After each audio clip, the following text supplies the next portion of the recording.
केएलए table. केएलए table के हमारे पास क्या होता है?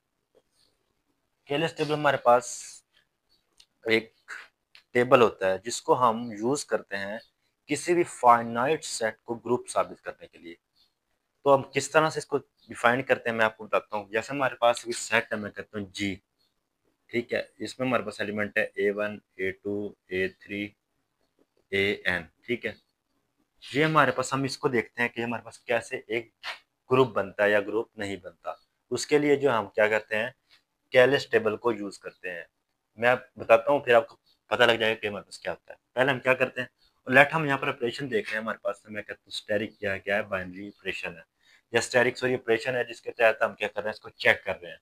बाइनरी का हमें उसके अंदर ही मालूम हो जाएगा कि बाइनरी ऑपरेशन है कि नहीं है, ठीक है। तो फर्स्ट ऑफ ऑल हम क्या करते हैं, एक टेबल बना लेते हैं और यहाँ पर हम रखते हैं ऑपरेशन को, ठीक है। और यहाँ पर हम लिखते हैं element A1 A2 A3 AN। इसी तरह यही एलिमेंट हम यहाँ पर लिख देते हैं A1 A2 अब सोन AN तक, ठीक है। फिर हम क्या करते हैं, जैसे यहाँ पर A1 है, A1 को A1 के साथ ऑपरेट करवा देते हैं। यानी कि मैं क्या करता हूँ, A1 स्टैरिक A1, ठीक है। यहाँ पर जो उसका रिजल्ट आएगा, लेट ले आता है हमारे पास B1, तो मैं यहाँ लिख देता हूँ B1, ठीक है।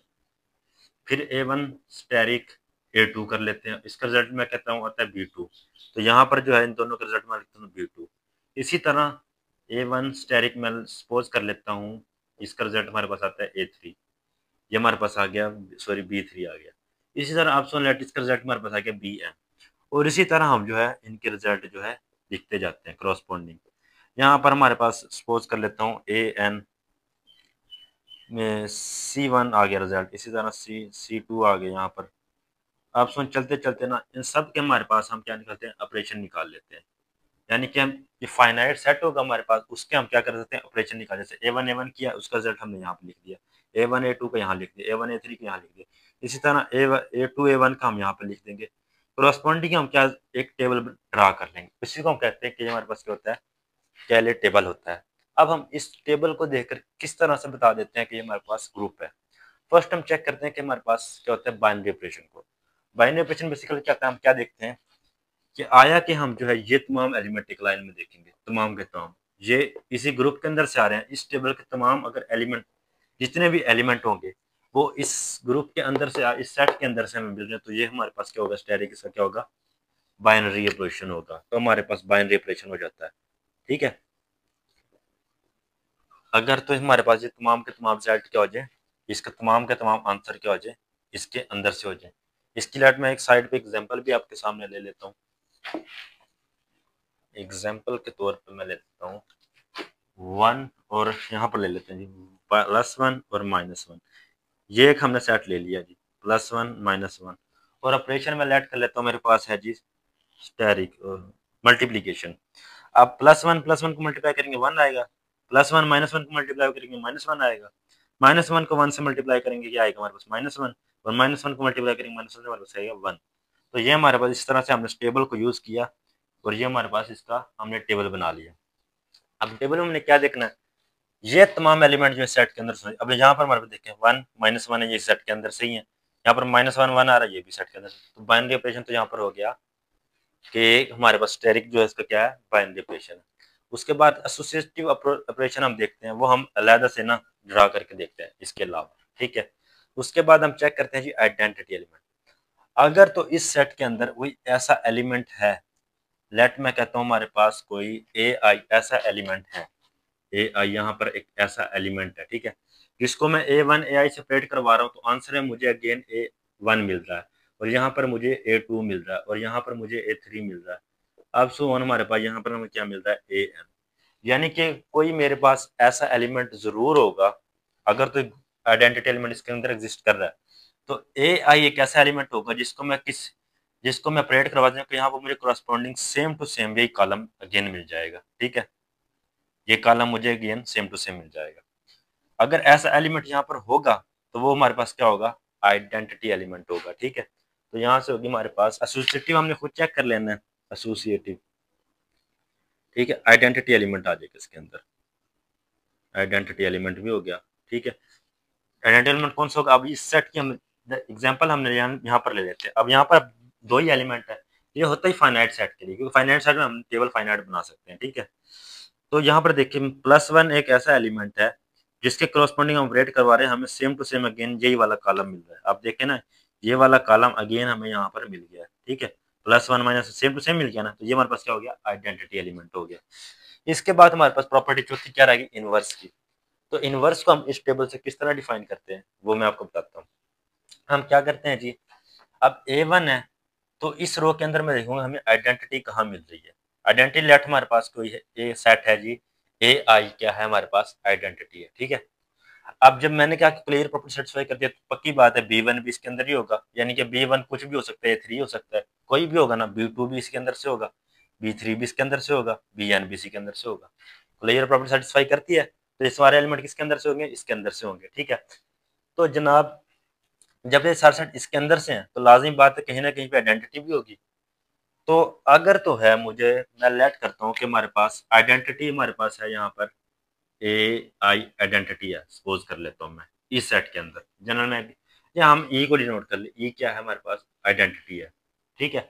अगर तो मुझे A1 के क्रॉसपॉन्ड यहाँ पर AI मिल जाता है, AI सॉरी आइडेंटिटी मिल जाती है, और A2 को अगर मैं चेक करूँ, फर्ज कर ले मुझे यहाँ पर क्या मिलती है, आइडेंटिटी मिल जाती है, और AN के यहाँ पर मुझे क्या मिल रही है, लेट मैं सपोज कर लूँ, कहीं ना कहीं भी मिल सकती है, यहाँ भी मिल सकती है, यहाँ भी कहीं भी मिल सकती है, ठीक है। मैं सपोज कर रहा हूँ यहाँ मुझे आइडेंटिटी मिल रही है, यहाँ मिल रही है, यहाँ मिल रही है। तो इस एलिमेंट का इनवर्स मैं यहाँ पर दूंगा, आइडेंटिटी कहाँ मिल रही है, तो इसका एलिमेंट क्या इनवर्स क्या होगा, ये। और इस एलिमेंट के क्रॉसपॉन्डिंग में आइडेंटिटी मुझे कहाँ मिल रही है, तो इसका इनवर्स क्या होगा, ये। और इस एलिमेंट के इनवर्स मुझे क्या आइडेंटिटी कहाँ मिल रही है, यहाँ पर, तो इसका इनवर्स हमारे पास क्या होगा, ये। सपोज कर लेते हैं यहाँ पर कोई AJ आ रहा है, ठीक है, ये इसका इनवर्स होगा। तो इस तरह से हम जो है किसी भी सेट के अंदर जो है इनवर्स को डिफाइन कर सकते हैं। अब इसी को मैं लेके चलता हूँ यहाँ पर आप देखें जी, +1 है, -1 है। अब मैं इसको चेक कर रहा हूँ, +1, तो आइडेंटिटी हमारे पास हमें पता है यहाँ पर क्या है, +1 है अंडर मल्टीप्लीकेशन। तो आप पूरी लाइन देखेंगे, लाइन हमें यहीं पर +1 मिल गया, तो +1 का इनवर्स क्या होगा, +1 इटसेल्फ ही होगा। आइडेंटिटी का इनवर्स इटसेल्फ आइडेंटिटी ही होता है, ठीक है। तो ये हमारे पास क्या आ गई, आइडेंटिटी आ गई। अब -1 का चेक करें, तो -1 में अब देखें, यहाँ पर हमें -1 मिल रहा है, यहाँ पर हमें क्या मिल रहा है, आइडेंटिटी। तो -1 की करस्पॉन्डिंग हमारे पास -1 ही एक ऐसा एलिमेंट मिल रहा है जिसको अगर हम ऑपरेट करवा रहे हैं, तो आंसर हमें क्या मिल रहा है, आइडेंटिटी। तो -1 का इनवर्स क्या होगा, -1। तो इस तरह से जो हम कैलियस टेबल को यूज करके किसी भी फाइनाइट सेट को बता सकते हैं कि ये हमारे पास ग्रुप है या नहीं है, ठीक है। और ये स्पेसिफिक होता है सिर्फ फाइनाइट नंबर्स के, फाइनाइट सेट के लिए, यानी कि जिसमें एलिमेंट की तादाद जो हमारे पास क्या होगा, फाइनाइट हो। जैसे अब अगर जी ले लें, जी 1 2 3 अब सो ऑन, अब जारी रहेगा ना। अब इसके लिए हम जो है ये टेबल इस्तेमाल नहीं कर सकते, क्योंकि हमें पता नहीं है कि आखिरी एलिमेंट कौन सा है। ये तो चला जाएगा जी लंबा सारा, और उसको हम पूरी जिंदगी अगर बैठ कर सॉल्व करते रहें, तो हमसे कभी भी सॉल्व नहीं होगा। तो ये स्पेसिफिक होता है सिर्फ जो है फाइनाइट नंबर ऑफ सेट के एलिमेंट के लिए, ठीक है। यानी कि फाइनाइट सेट जो होता है हमारे पास, उसको हम चेक करते हैं कि ये ग्रुप फॉर्म करता है या नहीं। तो यहाँ तक तो होगी, मैंने उम्मीद है आपको ये समझ आई होगी। इसको मैं करें कुछ एग्जाम्पल से, मैं एक आपके सामने एग्जाम्पल ले लेता हूँ जी। हम लेते हैं fourth root of unity. Fourth root of unity, ये बेसिकली हमारे पास एक सेट होता है जी, जिसमें हमारे पास क्या होता है, +1 -1 आयोटा माइनस आयोटा। ये एक सेट है जिसको भी मैं डिफाइन करूंगा कि अंडर मल्टीप्लीकेशन ये क्या बनता है, ग्रुप फॉर्म करता है, ठीक है। ऑपरेशन हमारे पास यहाँ पर क्या है, मल्टीप्लीकेशन। तो हम क्या करते हैं जनाबे वाला, कैलिस टेबल बनाते हैं, मल्टीप्लीकेशन 1 -1 आयोटा माइनस आयोटा, ठीक है। यही एलिमेंट मैं अगेन यहाँ लिख लूंगा, 1 -1 आयोटा माइनस आयोटा, ठीक है। मल्टीप्लीकेशन हमारे पास क्या है, यहाँ पर ऑपरेशन है, तो हम क्या करेंगे जी, 1 1 1 हो जाएगा, 1 -1 -1 आ जाएगा, 1 आयोटा आ जाएगा, 1 को माइनस आयोटा से मल्टीप्लाई करेंगे, माइनस आयोटा आ जाएगा।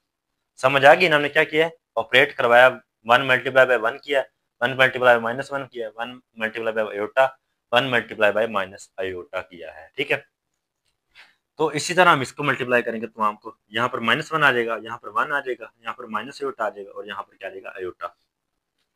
और यहाँ पर आयोटा अगेन माइनस आयोटा, और यहाँ पर आपको पता है कि आयोटा हमारे पास एक कॉम्प्लेक्स नंबर होता है, इसको स्केयर किसके बराबर होता है, -1 के। ये तो कॉम्प्लेक्स नंबर अगर आप जानते हो तो आपको ये चीज पता होगी, ठीक है। अगर नहीं पता तो ये चीज नोट कर लें, ठीक है। तो अयोटा के जब अयोटा से मल्टीप्लाई करेंगे क्या बनेगा हमारे पास, अयोटा स्क्वायर हमारे पास इसके बराबर होता है -1 के। अयोटा माइनस अयोटा को मल्टीप्लाई करेंगे माइनस अयोटा स्क्वायर बनेगा, और माइनस अयोटा स्क्वायर किसके बराबर होगा, माइनस इंटू -1, और ये हमारे पास बराबर होगा 1 के। तो ये गेन यहाँ पर क्या आ जाएगा 1।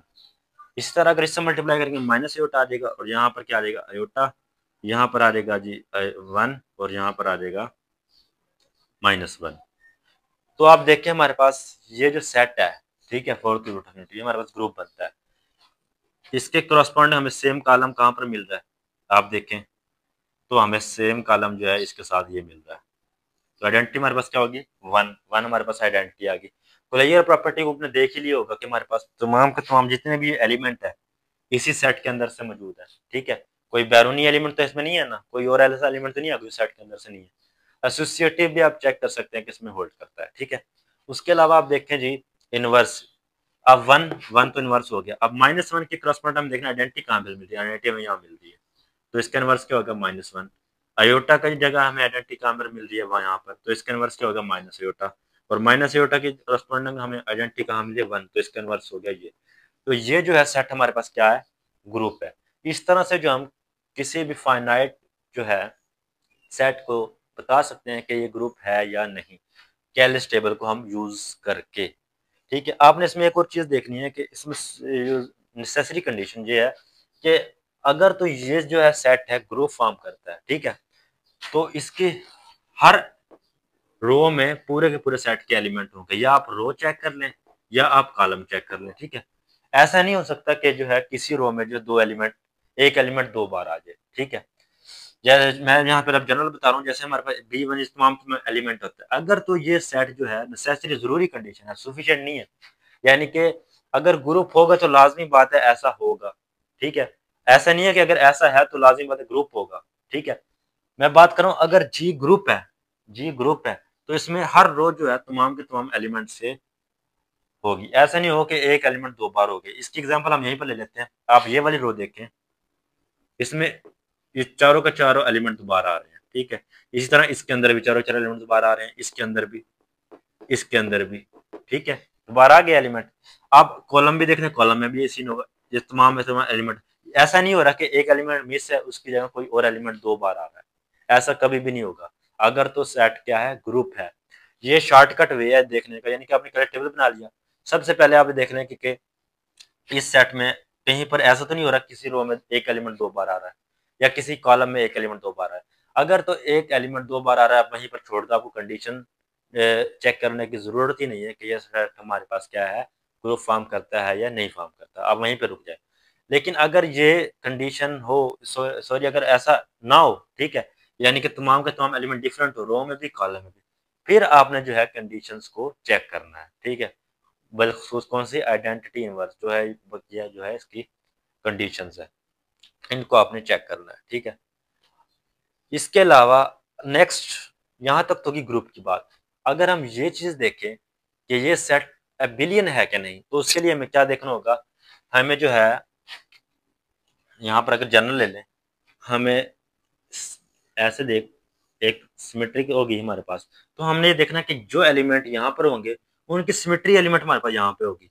अगर ऐसा होगा तो वो सेट जो है हमारे पास अबिलियन भी होगा, ठीक है। फर्ज कर लेते हैं हमारे पास ये सेट, हमें पता है क्या हमारे पास अबिलियन है, आप चेक भी कर सकते हैं। आप -1 मल्टीप्लाई अयोटा करें या अयोटा इंटू -1 करें, कोई भी दो एलिमेंट ले लें, iota multiply by -1 minus iota करें या minus iota multiply by iota करें, तो आंसर इनका क्या आएगा, सेम आएगा। आप जो मैंने बात की है, मैं देखता हूँ कि वो बात दुरुस्त साबित होती है कि नहीं। तो आप यहाँ पर देखें, ये हमने बना ली सिमेट्री, ठीक है। अब यहाँ पर देखें, यहाँ पर आ रहा है -1 अयोटा माइनस अयोटा, और यहाँ पर आप देखें सिमेट्री क्या होती है, सिमेट्रिक ज्योमेट्रिक्स हमने देखा था कि कॉलम को हम क्या कर सकते हैं, रो में देखते हैं, ठीक है, रो में चेंज कर देते हैं, वहां पर सिमेट्रिक बन जाती है। आपने यहाँ पर वही देखना है, ये हमारे पास रो आ गई और ये हमारे पास कॉलम आ गया, क्या सेम है। अब यहाँ पर ये रो है और ये हमारे पास कॉलम, क्या सेम है, ये रो है हमारे पास, ये क्या है कॉलम। या आपने इस तरह से देख लेना है, यहाँ पर ये देख लेना, यहाँ पर ये देख लेना, यहाँ पर ये, यहाँ पर ये। अगर ये एलिमेंट सेम हो गए, ठीक है, यानी कि जो अब रो यहाँ है, यहाँ पर ये कॉलम बन रही हुई, या फिर जो रो यहाँ पर कॉलम, ये रो यहाँ पर कॉलम, ये रो यहाँ पर कॉलम हो, तो वो सेट जो हमारे पास क्या होगा, एबिलियन भी होगा। तो यहाँ तक हमने बात जो कर लिया जी, वो कर लिया केएलएस टेबल के बारे में। यहाँ तक हमने जाना है कि केएलएस टेबल क्या होता है, किस तरह जो है हमने फाइनाइट सेट जो होता है उसको यूज करके हम उसका केएलएस टेबल की मदद से हम बता सकते हैं कि वो हमारे पास ग्रुप फॉर्म करता है नहीं।